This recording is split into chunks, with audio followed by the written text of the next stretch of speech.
census outreach. Following remarks, we will open it up for Q&A. And after the Q&A, there will be a brief press gaggle where members of the press will be able to pose questions. Before we begin, there are a few points of housekeeping. If you are logged into the Zoom meeting, please use the Q&A feature to submit your questions. Please mention what neighborhood you are from.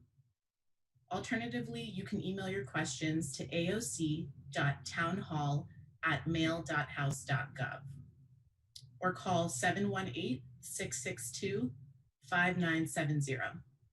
Our staff is also available to support you with any technical difficulties. Our team members will be monitoring the inbox and phone, and we are also live on Facebook, so feel free to visit the Facebook page for the live stream. Closed captioning is being provided by All Hands in Motion. If you click the link in the chat, it will take you to a website where you can view the transcription. If you require Spanish translation, please click the interpretation icon at the bottom of the Zoom screen and choose Spanish to access the Spanish language audio feed. Please know you may also submit your questions in Spanish. Additionally, if you require Mandarin, Cantonese, Arabic, or Bangla translation, you can listen along to the town hall by calling the phone numbers we're dropping into the chat now. This translation is being generously provided by the New York City Census 2020.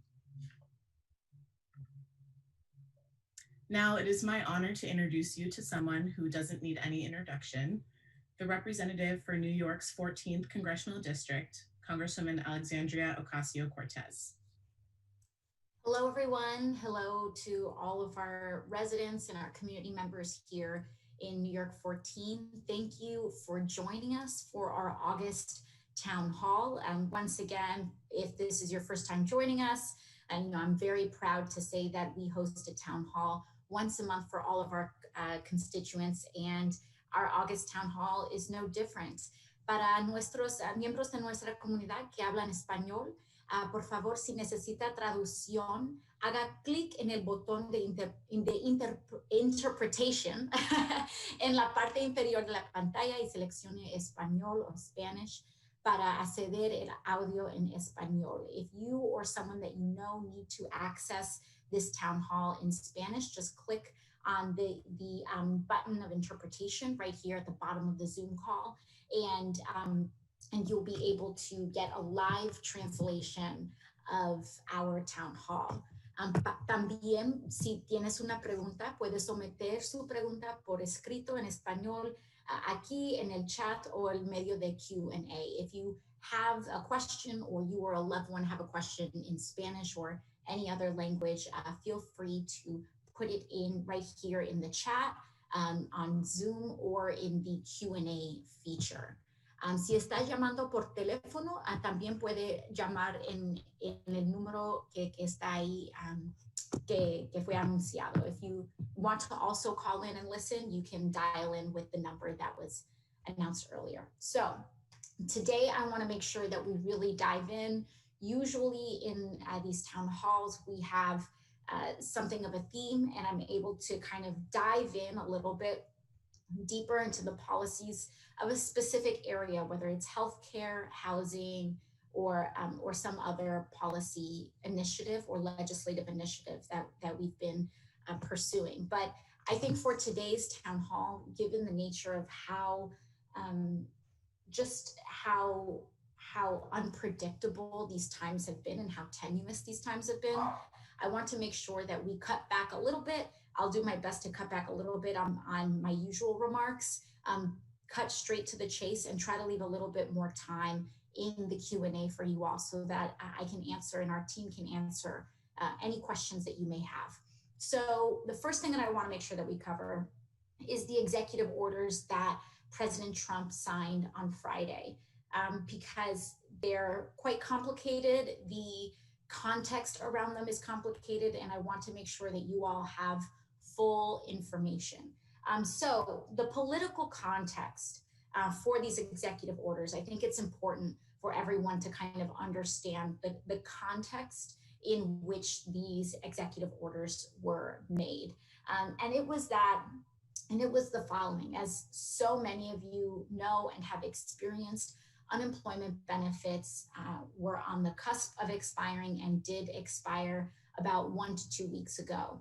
And one of the main issues that we have, of course, is that we have a record unemployment crisis on a level that has not been seen in modern American history. The only parallel that we can even consider is the Great Depression in terms of what we are experiencing today. And it's quite shocking to say, but it is not inaccurate to say that even in the Great Depression, we did not see a shock roll out in the same way. And so really, this crisis that we are seeing economically in terms of unemployment and beyond is very unprecedented. Now, what does that mean? About 10 weeks ago, we in the democratically controlled House of Representatives, or even longer than 10 weeks ago, but many months ago, we had passed the HEROES Act, which you may have heard of before or even recently in the news. And what the HEROES Act provided was a continuation of the $600 unemployment benefit that we had established in the CARES Act. We also included in the HEROES Act was a second stimulus payment for every family, 4 families that received it previously as well, so that every family that qualified also received a stimulus check, a second one. And in addition to that, continuing protections on student loans, housing, evictions, mortgages, rent, and so on. And that's just a small slice. It also included things like hazard pay and also provisions that covered ITIN taxpayers. That is immigrants that pay taxes that were left out of the stimulus checks and are often left out of unemployment programs. The HEROES Act also included and expanded the net of people who would be able to get assistance. Now, we in the Democratic House passed this legislation months ago. And what happened in the Senate is that it went to the Republican Senate, where Mitch McConnell essentially sat on this legislation, did not bring it up to a vote, did not debate it, did not try to negotiate around it for months. The Republican Senate leader, Mitch McConnell, just sat and did nothing with respect to COVID relief. And it wasn't until unemployment benefits were set to expire. So again, nothing happened for several months, no negotiations, no parallel bills, etc. Happened for months until the week that unemployment benefits were set to expire. Now, what happened was that because Republicans did not have a plan and because they had not been negotiating with the legislation that had been passed months prior, there was a sudden rush to the negotiating table, but there were very few, or rather really no demands that Republicans were making aside from cutting unemployment benefits. They wanted to cut it down to, instead of $600 a week, to an additional $200 a week.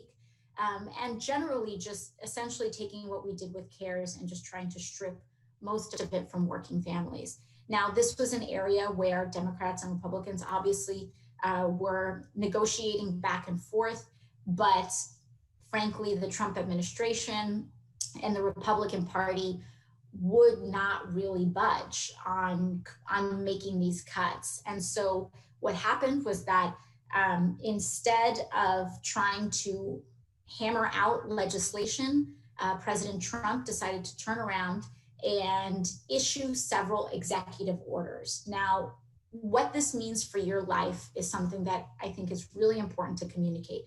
The reason that context is important is because, first and